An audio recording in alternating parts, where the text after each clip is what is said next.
Muy buenos días, estamos en el botón, estamos en el edificio de Xbox junto a Luis Trupin. Sí. Él es el Senior International Product Manager involucrado en el desarrollo de The Division 2 y hoy tenemos el gusto de entrevistarlo. So, Luis, how are you? I'm very good. Very happy to be here at Xbox with you to talk about The Division 2. Okay, thank you so much. Okay, Luis, can you tell us a little bit about yourself? How did you get into Ubisoft? What do you do there? Yes, so basically I joined Ubisoft in 2012 as a brand manager at the time, working in the Paris offices. And then I worked my way on many games, different games, Assassin's, Far Cry franchise, all that. And I ended up actually always wanting to know how it was actually made, a video game from a studio perspective.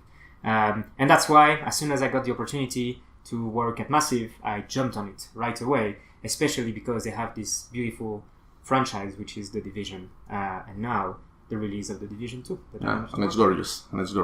Okay, can you tell us a little bit how was your work with the franchise, The Division, from the first one to the second one?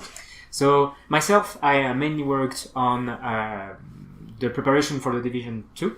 And I worked on the post-launch of The Division 1 when I was at Massive. So typically my role is a bit to work closely with the dev team, yes, but also the producer, the creative director, all of that, to make sure that we understand their vision perfectly.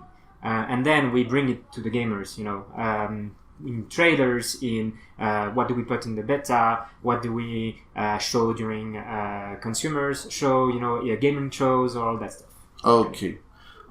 Well, getting a little bit into the PC area, we know that you used to have a partnership with NVIDIA, but right now you're working with AMD. Yes. How was that transition? What was the idea behind that? So, basically, working with AMD has been really a blast. When I talk every day with the teams back at Massive, what they tell me is that it's a very symbiotic experience. The partnership is very strong because they give us visibility on what their upcoming products are, what are their drivers. They adapt those drivers to our game to make sure that the game runs perfectly smoothly on their hardware. But of course, we're not forgetting everyone else. We're making sure that every type of players, no matter what your hardware on PC, but also on consoles, you get the best experience possible.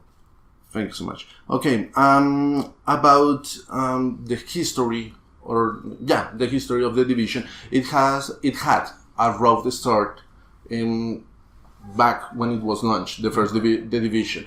Right now with the Division 2, what did you learn to not make the same mistakes that happened with the first game? Yes. So it's interesting that you say the word learn, because it's exactly what we did. We actually made sure that during those 3 years that we made the Division 1 evolve, always listening to what the community is saying, giving us feedback.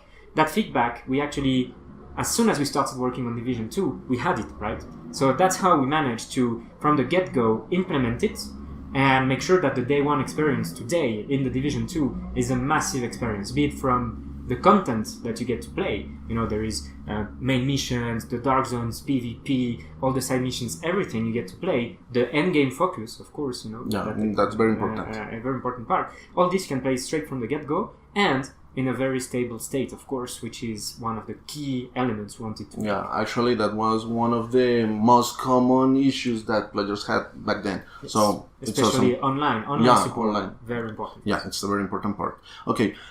We know that you have a first-year plan with DLCs, but after that, do you have anything in mind, or are you planning to start working on the Division 3 after that? So today we are hard at work on making the Division 2 launch a success, in terms of, as we said, stability, what people get to experience.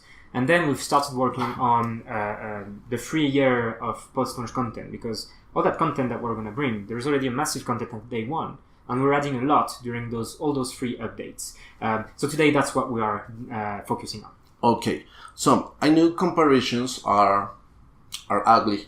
Mm-hmm. It's not something that people enjoy, but we have to compare it to something.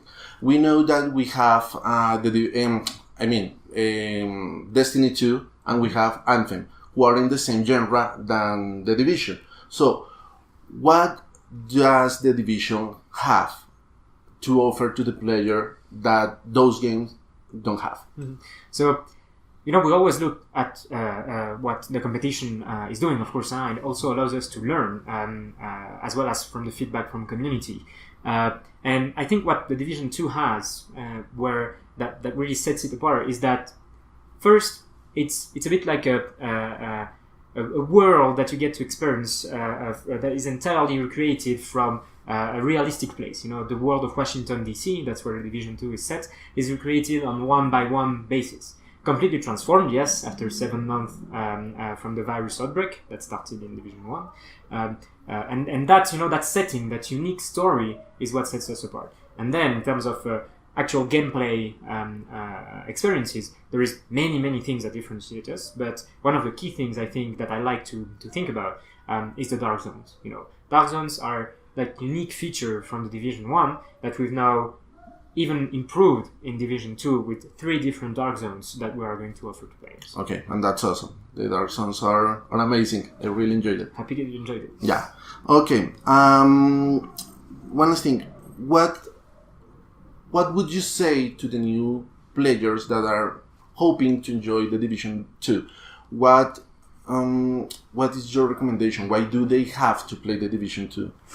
I think one of the key things, especially, so if you're a player from Division 1, you've already experienced what the basis of the game is going to be. And now we've basically brought it up one step further. So it's a bit like you already knew what positive was, the Division 1, and now you double that and you have the Division 2. So you get a bit to know what to expect. If you're totally brand new players to the franchise, well, we've made sure that that story that we're telling in the Division 2 works by itself, it's an encapsulated story with new tools, new characters, new skills, new weapons, etc. That you get to experience as its unique composition, I would say. Okay.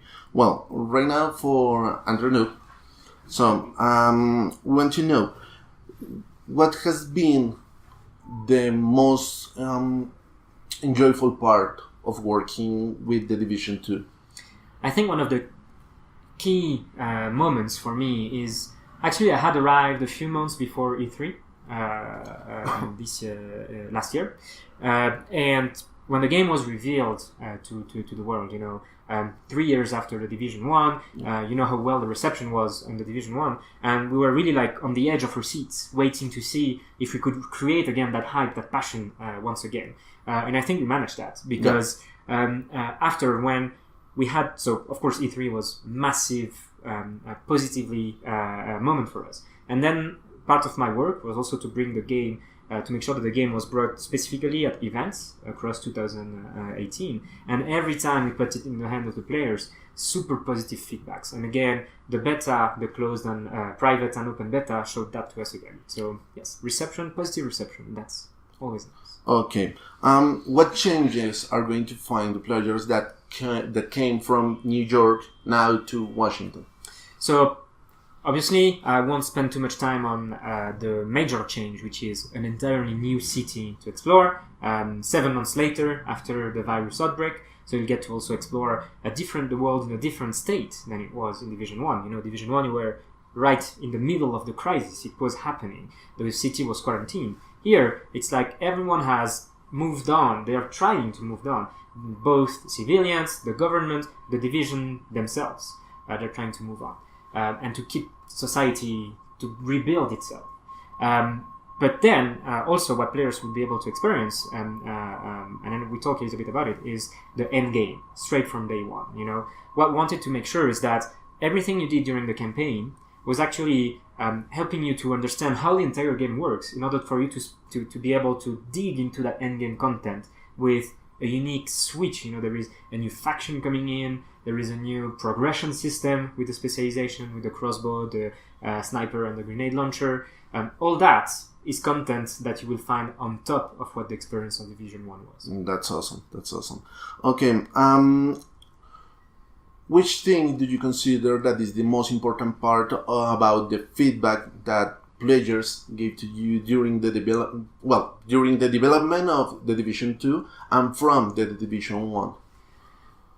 I think it's difficult to really specifically pinpoint one specific feedback. Okay. But of course, we're always listening to everything that the community is asking, be it, stabler online infrastructure, especially for Latin countries, for example, in Latin America.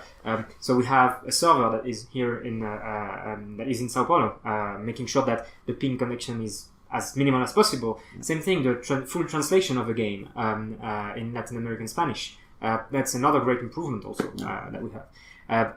But then, of course, it's not just Latin, it's the worldwide. And here we've kept improving what the game had to offer in terms of, the balancing of the weapons, the type of activities that you get to explore, the feedback, for example, on the rogue system for the dark zones. That's something that we have implemented in the Division 2, making sure that it was fair, accessible for everyone.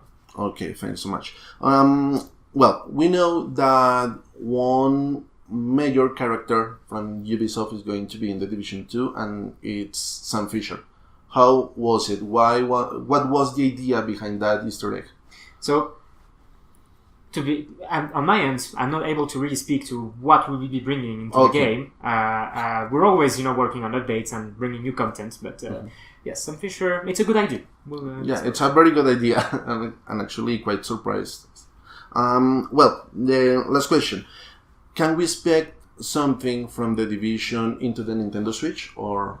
So today we're focusing on the launch on the actual consoles that we have, taking most of the power, including the Xbox One X that we are here in Microsoft, so we have to call it out. That's what we're focusing on right now, making that experience stable and for the full year to come. Okay, so that's all. Thank you so much, Luis. I hope you enjoyed the interview, and thank you so much for having us here. Thank you very much for welcoming me and all the questions.